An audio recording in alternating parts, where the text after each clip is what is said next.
Hey everybody, it's Tisa here at my studio in San Francisco, and it is just after 4 o'clock on Thursday, so it must be time for Facebook Live. So what I'm going to talk about today is paper. I wanted to just point out a little bit about some of my favorite papers that I use, and this handy little paper selector that I've had for a number of years from Arsh. I'm going to show you that. This little selector has a bunch of different types of Arsh paper in it, and I really like to have it around because the nice thing about that is I can kind of refer to it if I am thinking about buying some paper. You know, gives me the different sizes or the different weights and the way the paper's made.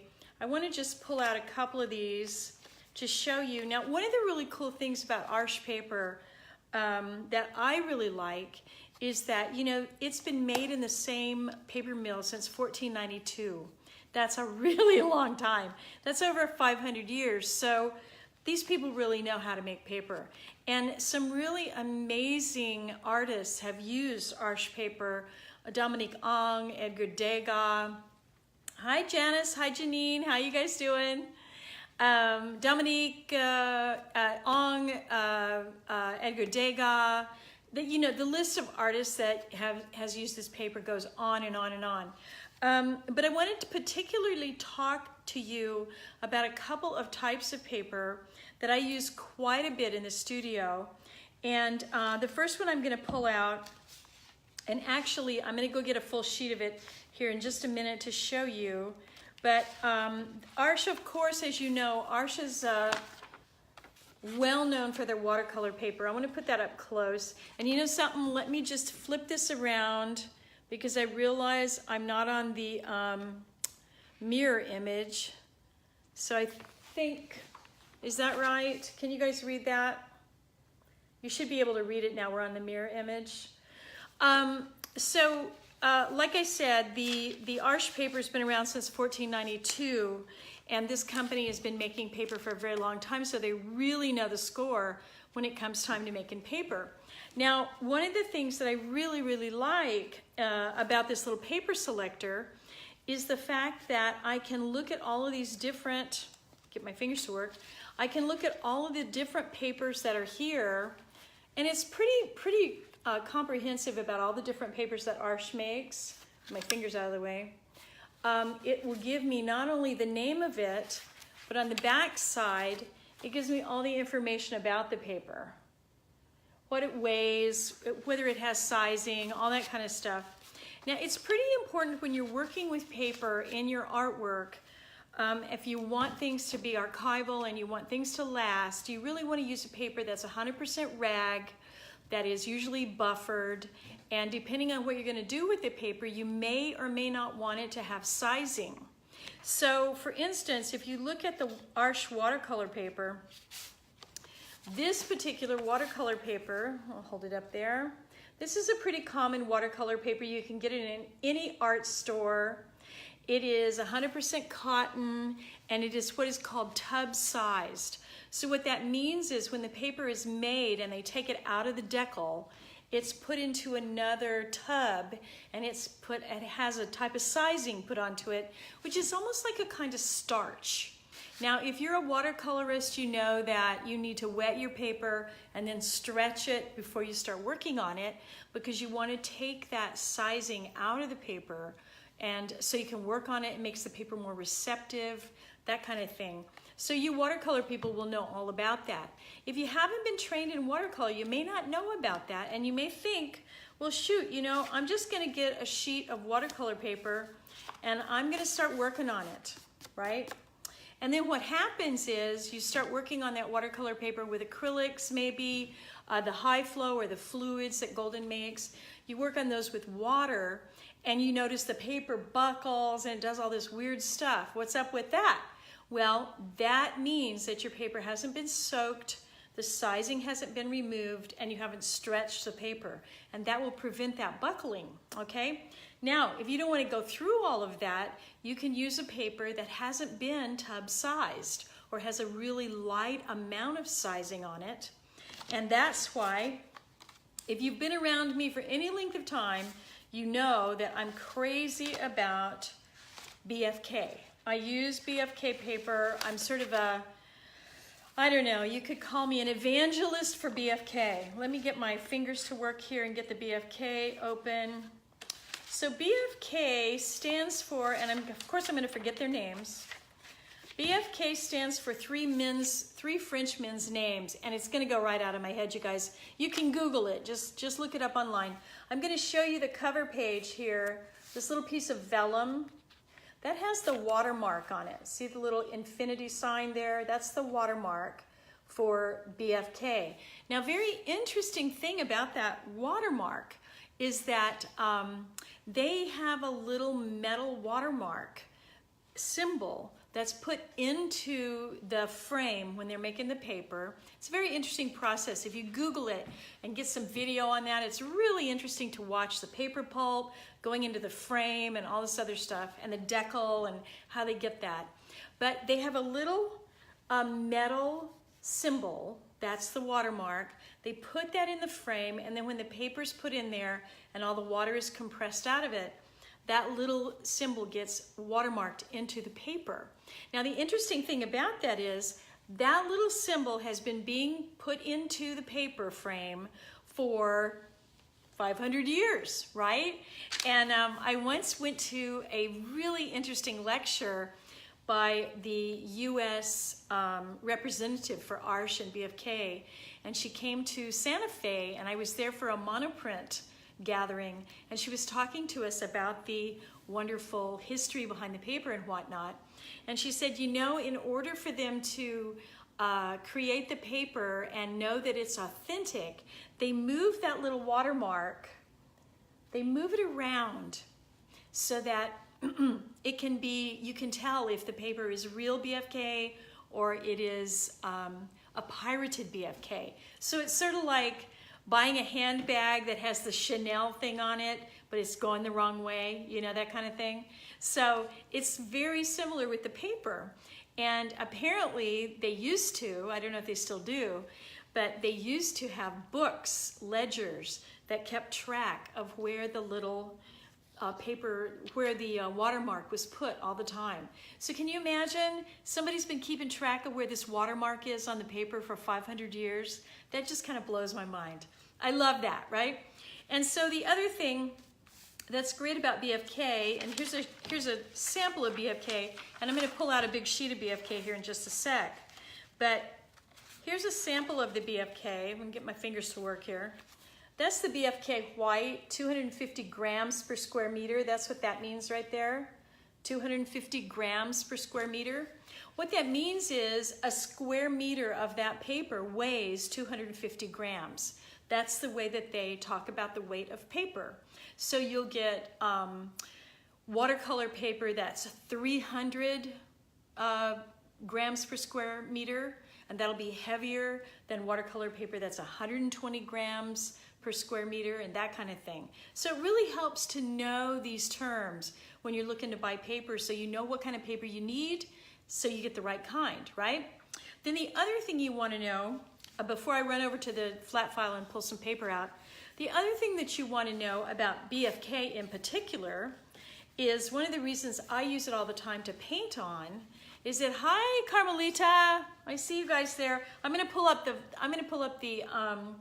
the chat box here in just a minute and take questions. But one of the things you may want to really know about BFK is that it's not only is it buffered, but it's also got a very light amount of sizing on it. So it's much less prone to buckle whenever you're painting on it with water, okay? And that's one of the reasons I use it all the time. I've been painting on it for many, many years. I have hundreds of pieces that I've done on BFK, and they always come out and look absolutely fantastic, okay?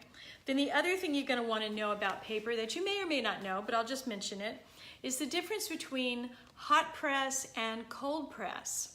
Now, hot press paper is very smooth, and sometimes it will even be referred to as paper that has a plate finish, meaning it's very, very smooth. And the reason it's called hot press is because when it comes out of the press, or out of the deckle, when they make it, They put it through 2 rollers that are heated, and they literally press it. They press the texture out of the paper. And that's how you get hot press paper. So you can always remember, if you forget the difference between cold press and hot press, just remember, hot press, hot like an iron. What do you do with an iron? You iron out the wrinkles, so it's gonna be flat and smooth, okay? Hot press paper. Cold press paper, on the other hand, is gonna have more of a texture. So, and then of course there's rough, which has even more texture. But let's look at, I'm gonna show you a piece of hot press. Okay, I'm gonna flick that to the light so you can see this very smooth finish. Now here is a piece of, God, my fingers just don't wanna work today. Here's a piece of cold press. Can you see the difference? I hope you can see the difference. It might be kind of hard to see on the camera, but it's got a very nice rough surface. Watercolor people love that rough surface because the color and the puddles of water and everything will catch down in those valleys, and it gives it a beautiful look. Hot press paper or plate paper is sometimes really good if you want to use a fine line or you want to draw on it and then put watercolor on top of it. You'll be able to draw better on a piece of paper that's hot press or plate because it won't have those lumpy bumpy edges for you. Okay, so that gives you a little quick overview. I also have to show you, just before I go to the flat file, check out that piece of Arches Cover Black. Yum! That's so good, right? It just doesn't get any better. Now, one thing to remember when you're buying paper, always get paper, like I said, always get paper that's 100% rag, acid-free, and you usually want to get paper that's buffered. And that means it's going to have a lot less a proclivity for turning yellow, getting brittle, acid won't get into it. You won't have those kinds of things that happen when you use something that is not rag or that is not buffered and is not acid-free. This also matters when you're doing framing. Very important when you're framing. The difference between an acid-free mat and just a regular paper mat, and talk to your framer about this, or if you do your own framing, make sure that you're getting mats, and all your matting materials are also 100% rag. And you'll be able to tell the difference because a regular paper mat will cost you about 1/4 the amount that a mat made of 100% rag will cost. But the difference is going to be in 6 months or less. The edge of that paper mat can burn the paper. You go out and you buy this beautiful watercolor paper, you do beautiful work on it, it's 100% rag and it's gorgeous and you love it, and then you put a paper mat on it. No, that's no good, because that paper mat will literally burn the edges of your watercolor paper, your beautiful fine 100% rag paper. That paper mat will actually burn the edges. And you can lift up old prints and paintings and stuff done on paper, that are done on rag paper, and if they have a paper mat on them, you can lift them up and you can see the burn marks right around the edges. So do yourself a favor, go ahead and get the good mat, the 100% rag mat. And all of the big companies make them, Bainbridge and Crescent, and all the big mat companies make a 100% rag mat. You'll do yourself a big favor in the long run. Okay, now I'm gonna check the comment section here really quick, at least I think I am. Let's see if I can get back there. Doesn't like me right now. Hold on, there we go. Okay, Lisa, Carmelita, Whimsy, I see you guys.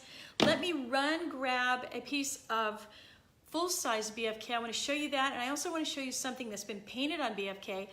Talk amongst yourselves. I'll be back in 2 seconds.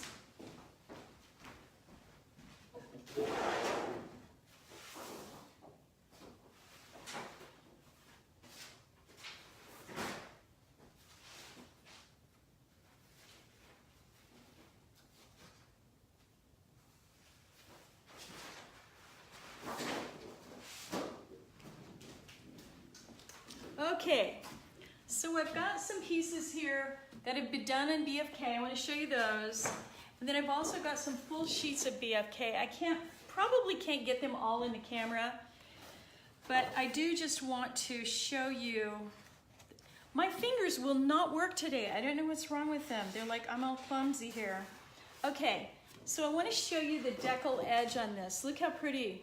Look at that Deckle Edge. Isn't that gorgeous?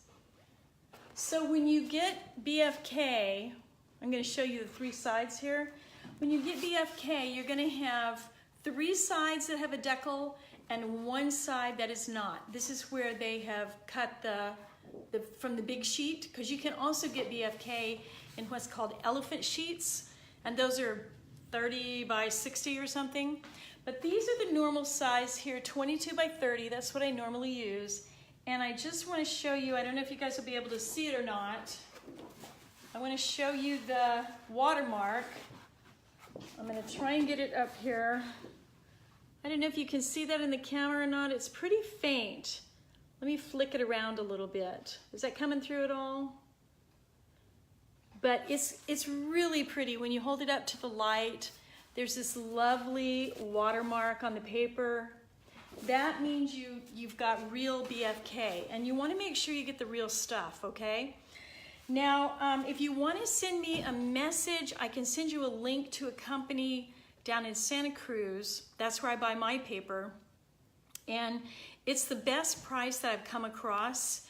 You do have to buy 100 sheets at a time.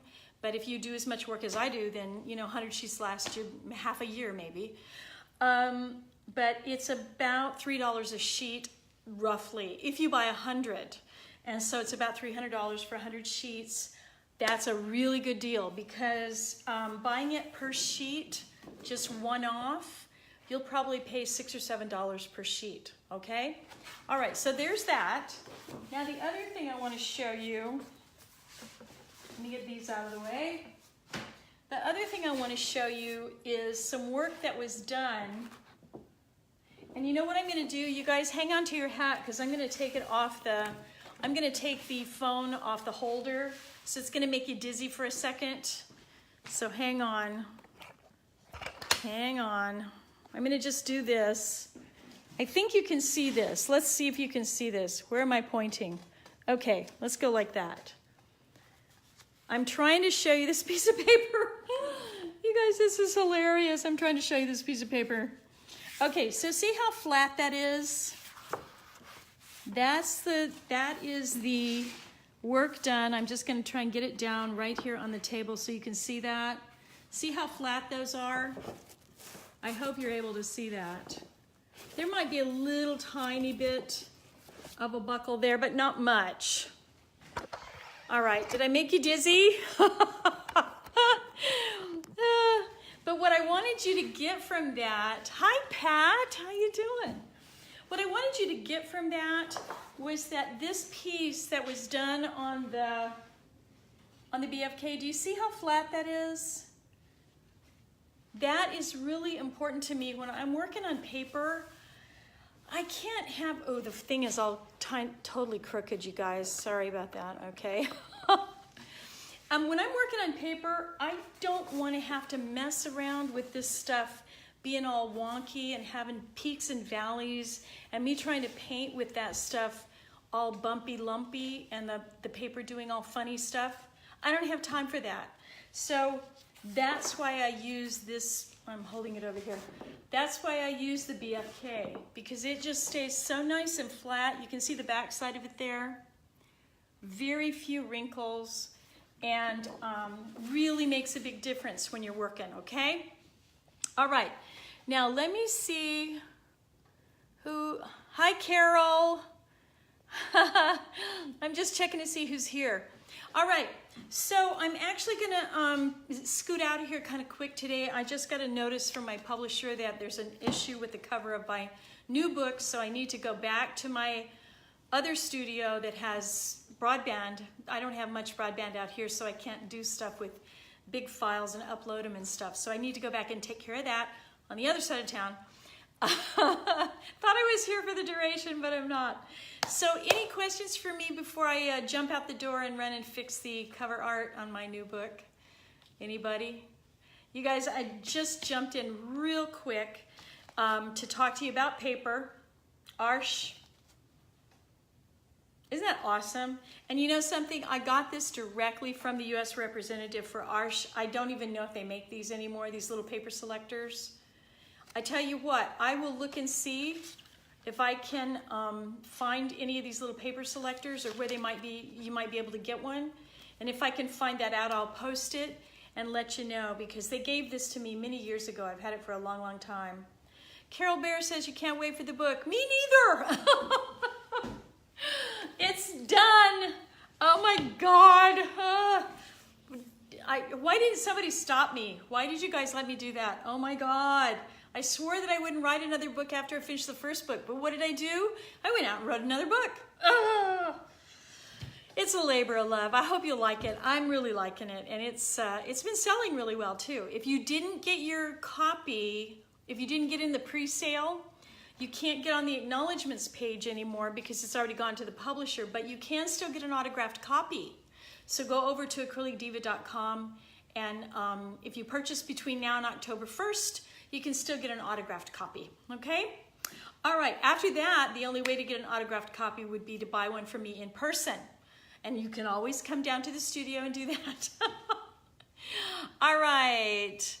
Yes, that's right. That's right. Whimsy. That's right. You ordered some for your daughters. I remember I didn't put the two names together because your name's different when you order the book. But yeah, totally. Awesome. All right, kids, I'm looking here to see if I've got questions. It looks like we're okay. Open Studio, yes, Janice. I'm gonna have Open Studio this year for the first time in 3 years. I haven't had Open Studio because of all the crazy construction. I'm pointing out the window like you can see what I'm pointing at. But yeah, I am gonna be open this year, so come on down. It's gonna be October 20th and 21st from 11 to 6, 11 to 6, 11 to 5, something like that. And I'm gonna debut a couple of new things. So brand new things that are coming out. You'll see these guys in person, of course, you know, but I'm also gonna debut a couple of new things, little surprises coming up, okay? All right, questions, anybody? Just check in here real quick. Lisa, hello. Janine, Lisa, Janice, Pat. Okay, looks good. Looks like we answered all the questions. If you have any questions about paper or, you know, watercolor stuff, I'm not a watercolorist, but I've got a little info in my brain about that. Mostly acrylics and some oil stuff if you have questions about that. Ooh, while I'm thinking about it, if you are working in watercolor, pull this up. Ta-da! I mean watercolor, acrylic, you guys, acrylic. If you're working in acrylic on paper, you don't have to worry about anything with the paint impacting the paper or causing it to turn yellow or anything like that. The acrylics and watercolor are gonna be fine on paper. On the other hand, if you're working in oil on paper, be aware that the oil will interact with the paper fibers and will cause them to deteriorate over time. Because what happens is the oil in the paint leaches out into the fibers of the paper, turns it yellow, and it's not a good look. So you know how a bag of French fries and you get that greasy kind of oily thing going on in the paper from the French fries? That's exactly what happens with oil paint and paper.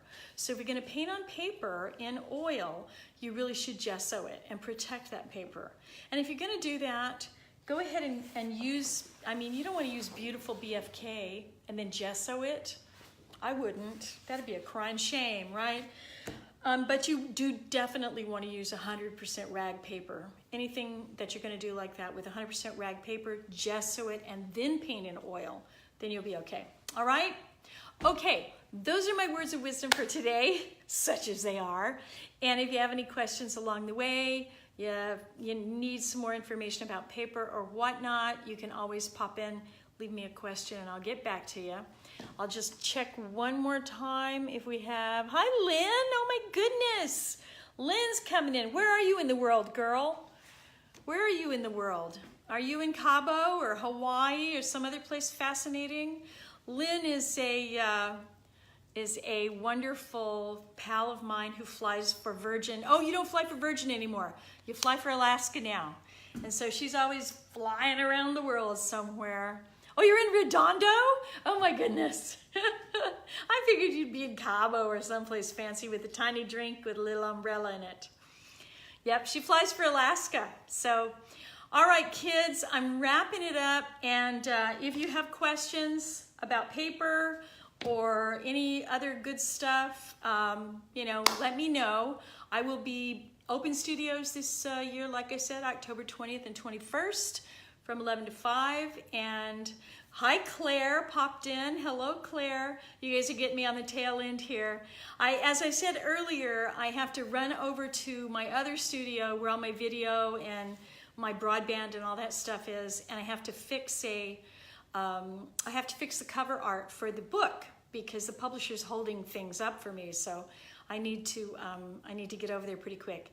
Lynn, it's great to see you too. Get up here and see us sometime, girlfriend. We need to go have a tiny cocktail with a little umbrella in it. All right, I will tell the fam you said hi for sure. Miss Daisy May is acting all silly. You guys have a great afternoon wherever you may be. Thank you, darling. You guys have a great afternoon wherever you may be. And what do I always say? Keep painting, all right? Love you bunches. I'll see you soon. Take care. Bye.